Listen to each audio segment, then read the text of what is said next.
You were then a young army officer who landed on the runway your father had opened in the north of our country to allow planes to bring aid for hundreds of thousands of war refugees.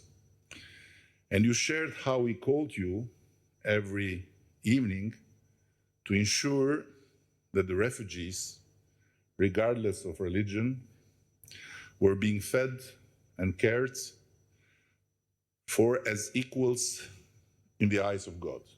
You, Your Highness, did not merely embrace that lesson in your youth, you became its living embodiment.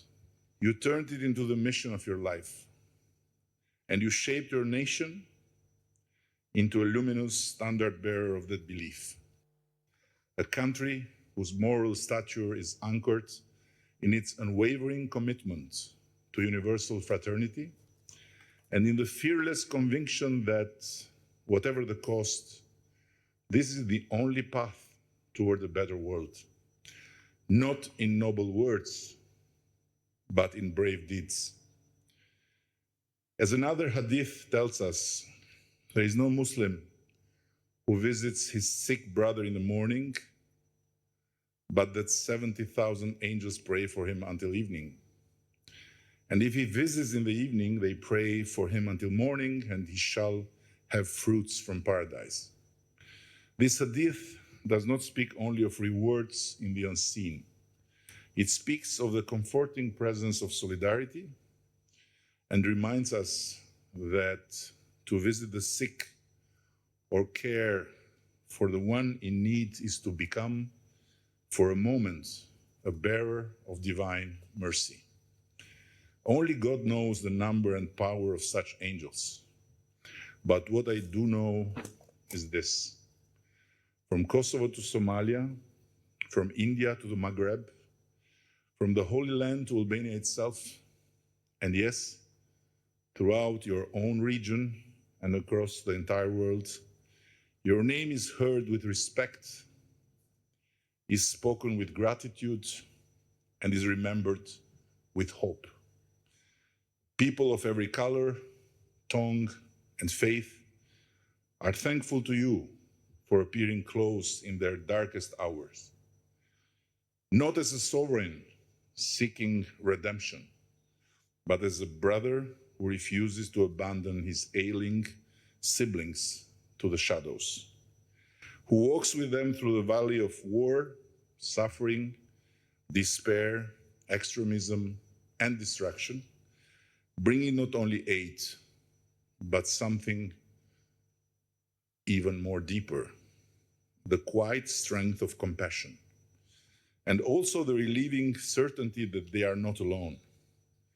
I'll never forget that when I came to you after the devastating earthquake left thousands of families homeless, you took my hand in yours and said, "Brother, you and your people are not alone." And today, a whole beautiful new neighborhood of more than 1,000 apartments stands as testimony that you mean what you say and say what you mean. As a soldier by profession and by calling, you have chosen to be a brother in arms of peace. I recall your words. In our faith, we say, "Oh God, you are peace and from you is peace." The search for peace is an innate principle, yet principles are effectively realized when they are transformed into action. Where else and under whose leadership but yours could the successor of Saint Peter and the followers of the prophet have come together to sign the document on human fraternity? And how could the Abraham Accords, not only vital to the Middle East, but also inspiring to the world, have taken shape without your courageous commitment and genuine love for peace?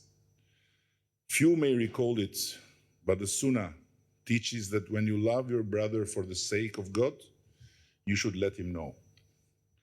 A man once told the Prophet, peace be upon him, O messenger of God, I love that man.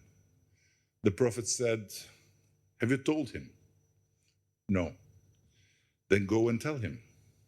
And so he did, saying, I love you for the sake of God. And the man replied, may the one of whose sake you love me, love you in return.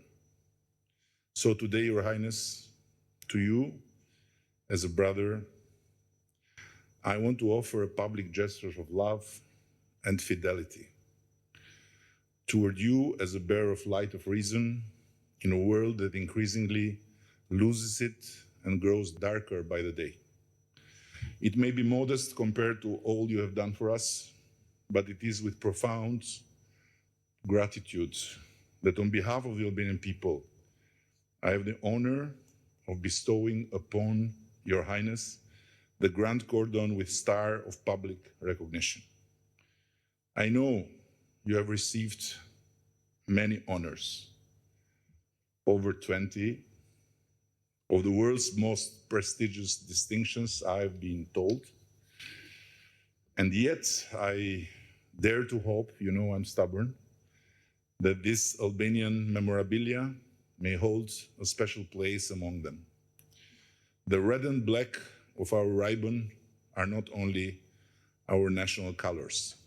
They symbolize, above all, the surrender of the self to divine providence in service for others, and the blood our brothers gave for this land, which must never be shed in vain. These same colors inspired a hymn written exactly a century ago by a great Albanian poet, a Christian Orthodox bishop and prime minister.